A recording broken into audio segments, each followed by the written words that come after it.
Уважаеми гледачи, добар ден, 17:10, време за ново издание на емисијата Ваш термин. Се надевам дека и денес ќе останете до крај со нас и ќе ги слушнете сите оние информации кои што ги имаме да ви ги доставиме до вас како тема која што ќе обработуваме. Ми се чини дека е многу корисно денес ова што ќе го зборуваме сите да го слушате, бидејќи се станува збор за еден проблем со здравјето кој што е многу чест како кај помладата популација, така и кај повозрасната. Значи, станува збор за неалкохолен стеатохепатит или стеатоза или замастување на црниот дроб. За сето ова што ќе го говориме денес, одговорен доктор е доктор Владимир Аврамовски, кој што е специјалист гастроентерохепатолог и ни доаѓа од Државната клиника за гастрологија. Многу прашања, многу одговори ќе дадеме по однос на тоа кои се причините, што представува овој проблем, значи како се диагностицира, како оди потоа третманот и така натаму. Доктор Владимир, да ве поздравам и да ви посакам добри дојде за прв пат во ваш термин. Да, добре најдов, драго ми е што сум гостин во вашата емисија. Па драго ми е што одвоивте време да бидете денес мој соговорник, иако нели преку видео линк. Се надевам во некои подобри времења ќе бидете и овде во студио да поразговараме за некоја друга тема која што опфаќа нели вашата област. Кажав ќе говориме за неалкохолен Да, станува збор првично за проблемот пандемијата на денешницата, тоа е гојазноста или обезноста. Так. И проблемите кои што таа ги носи со себе. Тоа се два ентитета опишани последниве 20 години.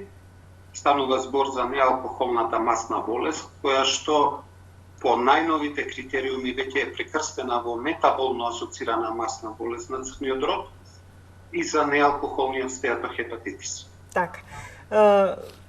Зошто се јавува и што представува овој проблем, да ни објасните? И на нас, и на нашите гледачи. Порано беше еден вид на мит дека овој ентитет е бенигна варијанта, но не е така. Последниве 20 години се испостави дека не е така. Во основа се работи за прекумерно таложење на масти во самиот дроб, кој што е како орган е водечка лабораторија за целиот организам. Ако гојазноста во денешниот свет во 21 век исклучиво се должи на цивилизацијска придобивка, на технолошкиот развој на светот и се поголемото користење на превозни средства и помала физичка активност, нередовниот живот и нездравата исхрана. Така. Значи, воопшто има проблем со стилот на живот, оние кои што не го почитуваат. Дали секогаш кога обично нели кога станува збор за црниот дроб, кога одиме да правиме крвна слика, ги проверуваме тие ензими АСТ и АЛТ, дали секогаш кога ќе бидат покачени, овие ензими станува збор за замастен црн дроб или не мора да бидат покачени па да има проблем? Тие ензими флуктуираат, значи некој се покачи, некој се снемнува, но има еден друг ензим кој што е по-многу патогномоничен, тоа е раст на гама-ГТ ензимот, кој што и паралелно со наодото да ехо може да сугерира замастување на црниот дроб. Тоа е едната работа, ехото е неинвазивна метода со која што може да видиме како органот блешти, феномен кој што не го среќаваме кај нормален црн дроб. Но и кога ќе влезе пациентот во ординација кај нас, самите ние гледаме дали е гојазен или не е гојазен и оној тип на гојазност наречена висцерална или стомачна гојазност. Тоа е тип на човек кој што има релативно слаби нозе, но поголем стомак со пообилно подкожно масно ткиво. Значи секој што има ова, како да кажам, конфигурација на телото, има ризик да добие замастен црн дроб. Така, генерално скоро сите го имаат тоа, кај овој тип на гојазност. Додека кај неалкохолниот стеатохепатит тоа е еден стадиум на погоре на влошување на состојбата со црниот дроб, каде што имаме константно воспаление во самиот црн дроб и кај што постојано со самата воспалителна реакција губиме постепено кроз еден период временски интервал од години, се губи дел од функционалното ткиво и се заменува со афункционално фиброзно ткиво. неалкохолниот стеатохепатит веќе станува и во Америка и со своите компликации кои што водат кон цироза или хепатоцелуларен карцином, малигни тумор на црниот дроб, Така. како потреба, трета водечка потреба и за трансплантација од овој феномен. Така. Со оглед дека дебелината станува се почеста и почеста и пандемија во светот. За илустрација ќе ви кажам дека до пред 20 на години само 19,7% од светската популација над 20 години биле во графата гојазни, додека сега тој процент се движи дури до 30. До 30% во одделни земји. Така. Како стои состојбата кај нас со овој проблем? Можете ли да ни кажете колку од клиничка пракса гледано, ние стануваме се погојазна нација. Така. Нација која што помалку обрнува внимание на спортски активности, почесто користи превозни средства, него ли да пропешачи или да спортски се активира. Но во исто време е за пофалба и покрај тоа што е помодарство, велосипедизмот. Така. Планинарството. Значи тие се два водечки спорта кои што можат да не избават од овој горчлив проблем на 21 век. Така. Докторе, во почетокот на појавата на овој проблем нема никакви симптоми, нели ако не појдеме ние да провериме, нема ни да знаеме.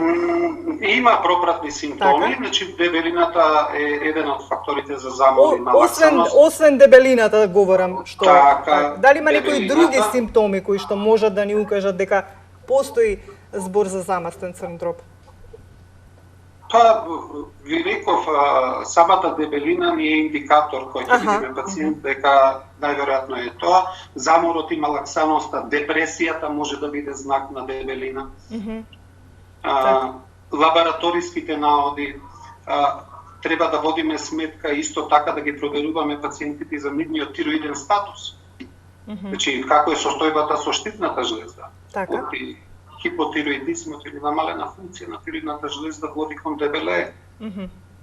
Заради тоа што се намалува Да, функцијата така. на метаболизмот и се Така. таложат уште повеќе масти. Така. Добро.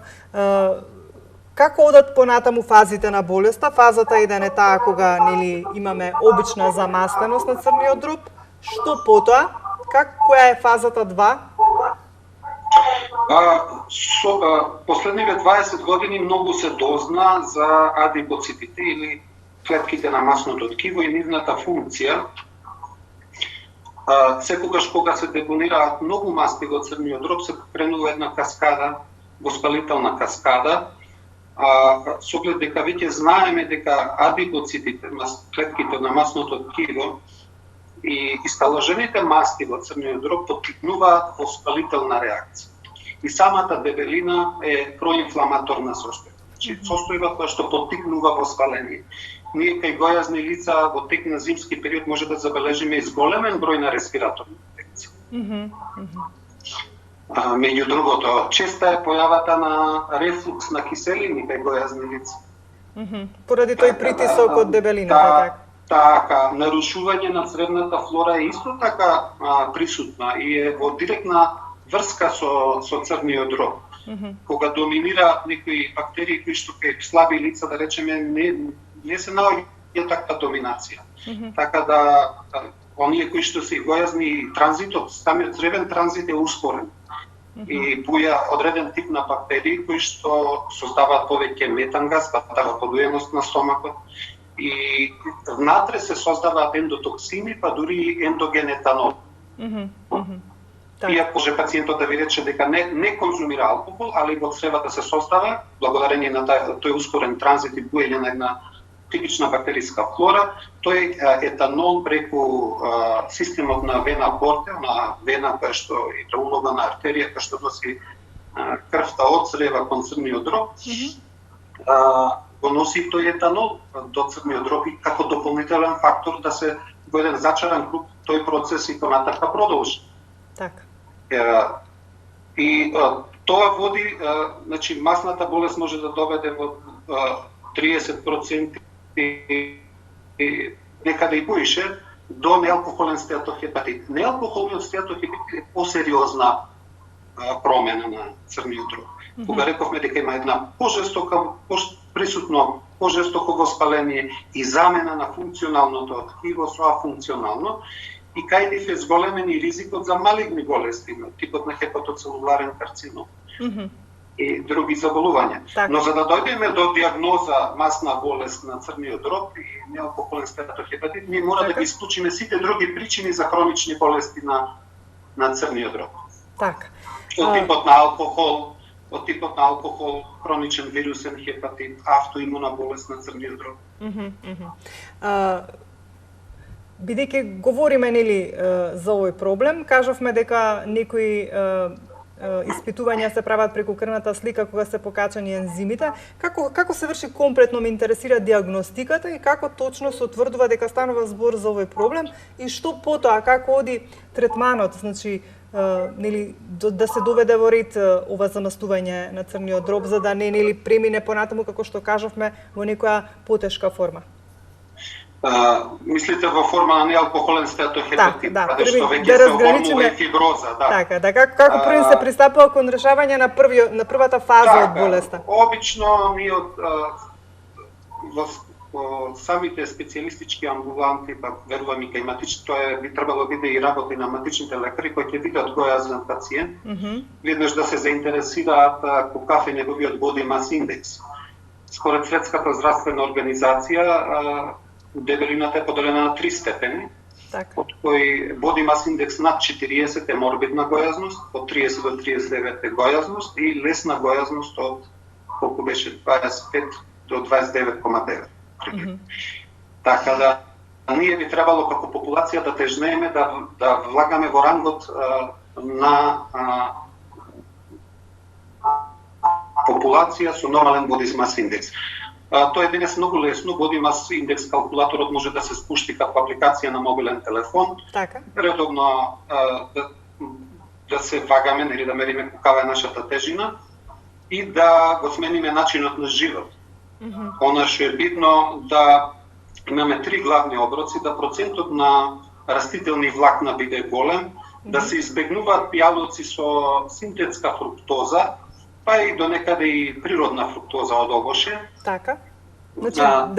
И тоа е фактор, Тоа значи да не јадеме и премногу овоше, бидејќи содржи шеќери, така? Не, тоа е добро. Преголем внес на фруктоза е многу лошо. За мастувањето, Треба 3 рековме главни оброци, каде што последниот вечерата треба најмалку 4 часа пред спиење да се земе. И многу растителни влакни. Да се избегнуваат тешки масни храни. Ја би препорачал и авокадото. Авокадото е веќе и составен дел од терапијата која што е одобрена од Америчкото здружение на кардиолози во превенција и мора да кажем и следново, дека масната болест на црниот дроб води кон многу хронични други болести. Болести на кардиоваскуларниот апарат, на срцето, може да доведе до хронична бубрежна болест, причини за цереброваскуларни инсулти и масната болест на црниот дроб е предиктор. Како да се превенираат овие идни ситуации? Масната болест оди со тип 2 диабет и метаболен синдром, со хипертензија, со покачен крвен притисок и така натаму. Ние мора да водиме сметка за какви се нашите нивои на гликемија, на гладно, каков е нашиот липиден статус и така натаму, и состојбата со штитната жлеза. Во поглед на диагнозата, ние најчесто ја поставуваме со клинички преглед, со ехо преглед. Доколку во светот во научно-истражувачки цели ја користат и магнетната резонанца, каде што се мери вкупниот волумен на масно ткиво во црниот дроб и во панкреасот компаративно. Како една од најдобрите методи. Тоа е скапа метода, мислам дека нема потреба во Македонија да се дојдеме до диагноза на масна болест. И на крајот се разбира и онаму каде што треба да се направи биопсија на црниот дроб за да се види степенот на Дали се користи некоја друга терапија, освен тоа што претпоставам дека ќе им порачате да внимаваат на исхраната? Најдобро е нефармаколошки пристап, значи да се пристапи кон диета и кон поинтензивно слабење, паралелно диета и физичка активност. Диета значи здрава исхрана. Така. Да. И постојат и нормално и други, се разбира, фармаколошки пристапи, па дури и хируршки пристапи. Во светот се повеќе и повеќе се оформуваат во големите референтни центри институции или департмани за метаболна болест, метаболни нарушувања, каде што пристапот кон овие пациенти е мултидисциплинарен. Во него учествуваат интернисти, гастроентеролози, хепатолози, хирурзи, нутриционисти, и ендокринолози, се разбира, апсолутно да. Така да верувам дека и ние во иднина ќе се движиме во тој правец, оглед дека глобален проблем е дебелината и компликациите од дебелина. Така. Бидејќи нели водаме емисии за здравство, честопати читам многу нели содржини кои што можат да се поврзат со многу проблеми.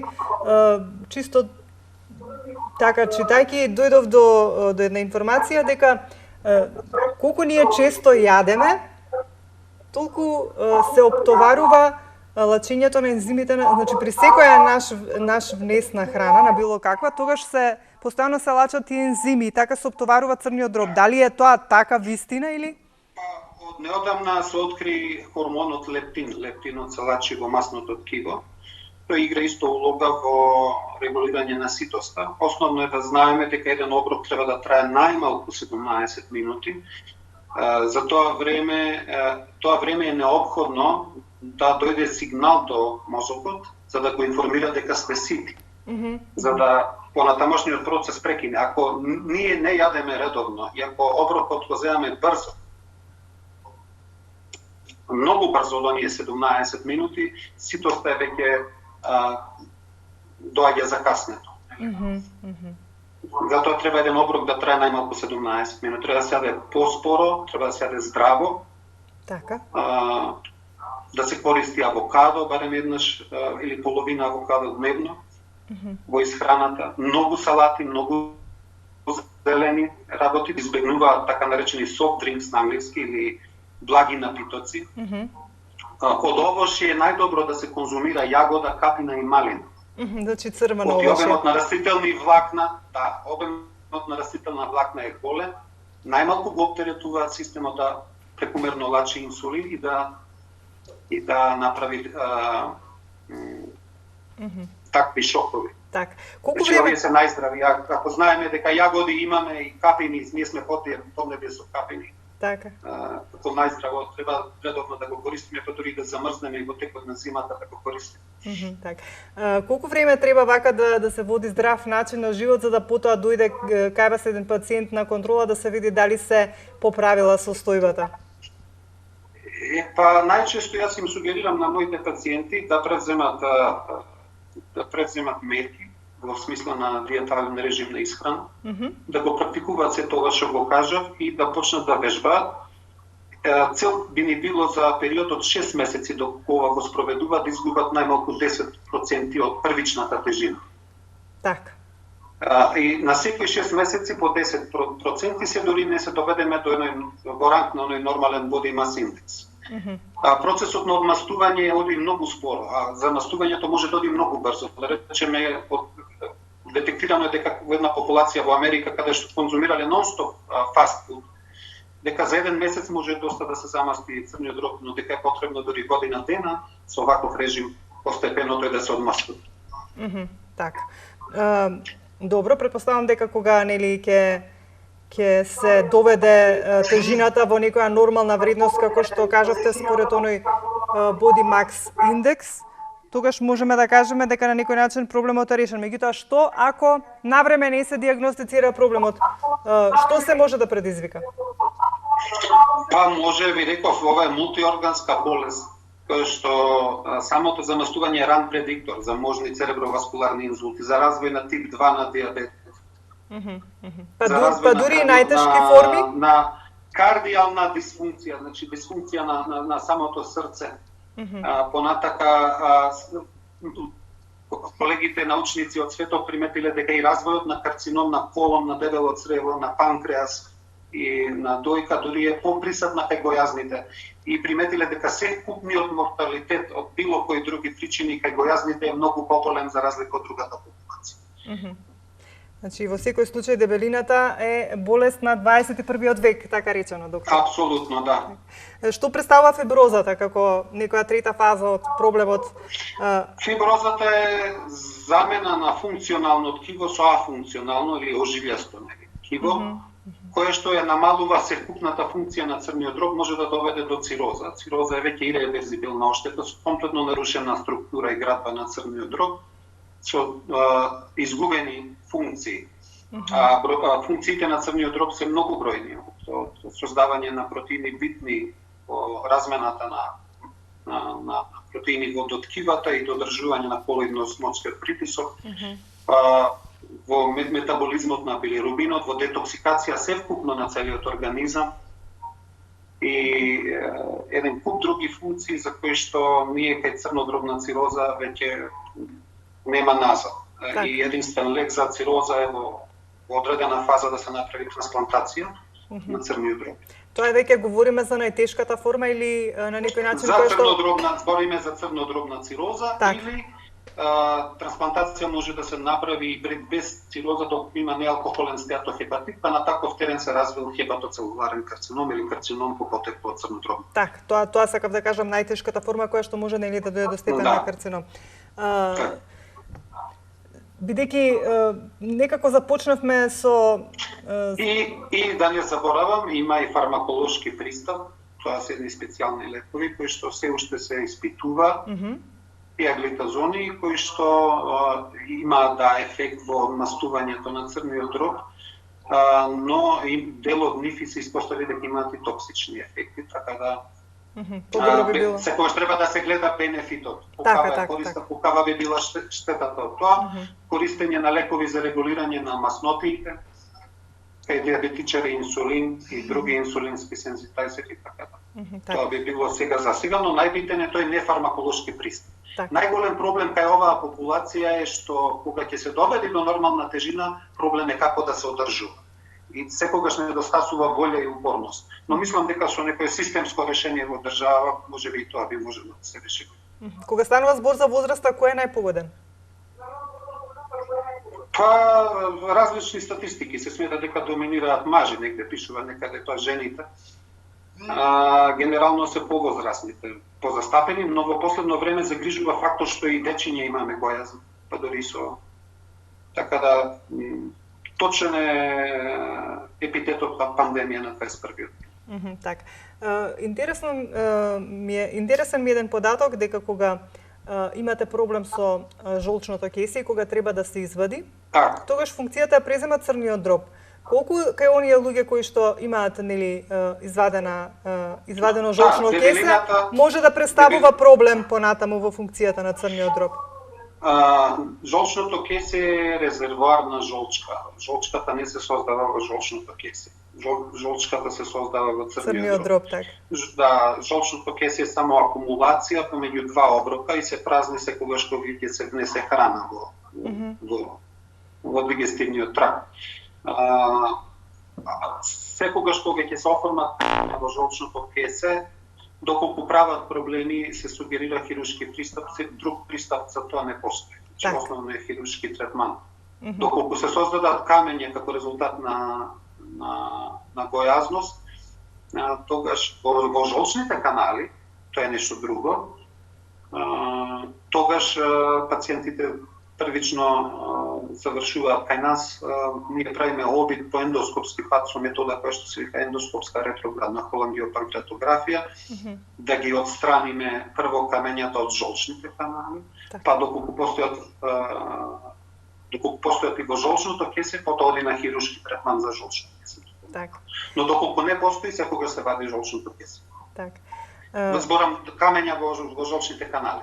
Значи нема некој проблем за оние кои што веќе имаат извадено жолчно кесе со функцијата на црниот дроб? Може да се јави една дисфункција во мотилитетот, во празнењето во самото црево, но крупен проблем не безжалчно ќе се живее сосем нормално. Така, меѓутоа без црн дроб не.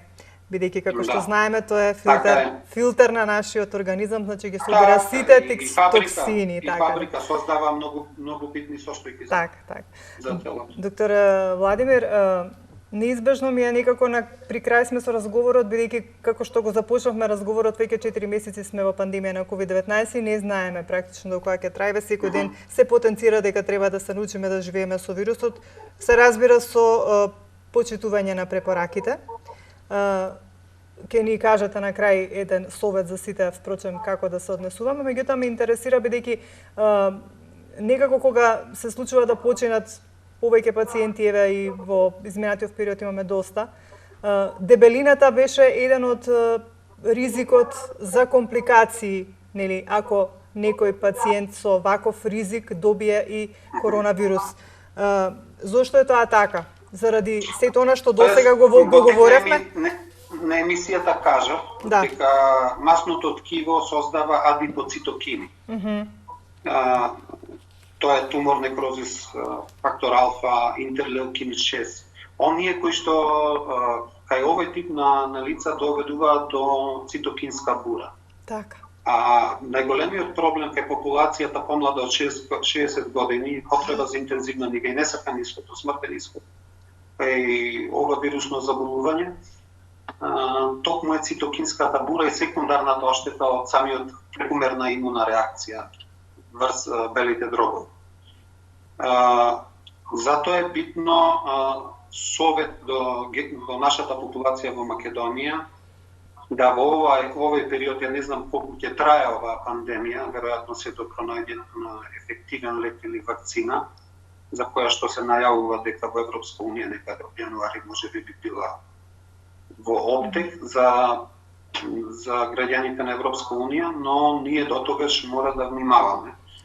Сите да носиме заштитни маски во затворен простор, да редовно хигиена на рацете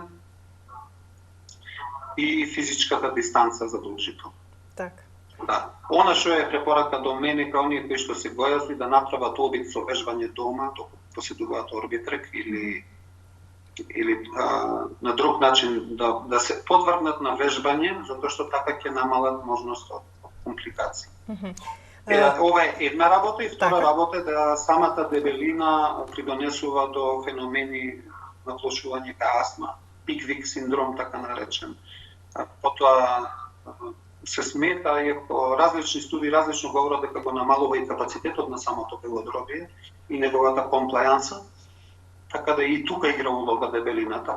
Но најбитно е она што масното ткиво учествува во на прекумерна цитокинска бура. Тоа е тоа што предизвикува компликации кај тие пациенти. Масивна оштета на белите дробови од прекумерна имуна реакција. Така, доктор Аврамовски, како што кажав, ни доаѓате од клиниката, од Државната клиника за гастрологија, дали функционира нормално и дали воопшто се очекува во брзо време да почне некако нели нормално да функционира, бидејќи како што знаеме секогаш се потенцира дека не е само ковидот сега проблем здравствен, нели има и други луѓе кои што имаат многу други здравствени проблеми, а немаат пристап до вас докторите. Па се разбира дека ние сме функционирале и претходно и сега функционираме за време на кризава и не гледам пречка. Се разбира дека во моментов под голем напор е целиот здравствен систем и дека приоритет мора да се води да не се прошири заразата, особено кај генералната популација и кај оние кои што се хоспитализирани во другите клиники, болници, кои што не се ковид центри. Така. И дека ние до ден денешен ние сме функционирале, мојата клиника функционирала според правилата кои што се диктирани од страна на Министерството. Меѓутоа нема мој термин, не функционира се уште, така? Во која смисла не функционира? Ние имаме закажани прегледи. Тоа сакам да ве прашам дали ги примате пациентите, да. Тоа ме интересира. Да, апсолутно, но не можеме сета народна маса да ја примиме одеднаш. Редуцирано е. Ние очекуваме реактивен обим, зголемен обем на работа. Заради ова што го говоревме, заради дебелината. апсолутно. Не за дебелината генерално, затоа што мора и одговорот на здравствениот систем, но и од страна на народот да знае што е приоритет, што не е приоритет. Во интерес на сите. Да, за да може здравствениот систем да одговори. Да, меѓутоа кога зборувам за дебелината, говорам за овој период на назад кога бевме многу затворени, па немавме можност многу да се. Дебелината не е сама по себе итност. Така. Меѓутоа прави проблем пак со други состојби се итни, да речеме гастроинтестинални крварења. Така. Акутни и ургентни состојби во гастроентерологијата, панкреатит. Добро, значи да резимираме, примате пациенти, меѓутоа малку е редуцирано заради состојбата. Во секој случај да се надеваме дека примаме спрема обемот на кој што може да одговориме, но не сме престанале ние со заради состојбата, Да. Добро, како би било еден повторно можеби ќе се повториме, меѓутоа уште како за крај еден апел до сите оние кои што следат за како некако да делуваме во секојдневието за да се заштитиме од вирусот и кога станува збор за храната и кога станува збор за мерките, уште еднаш да ги потенцираме. Основно е добра хигиена, носење на маски и физичка дистанца.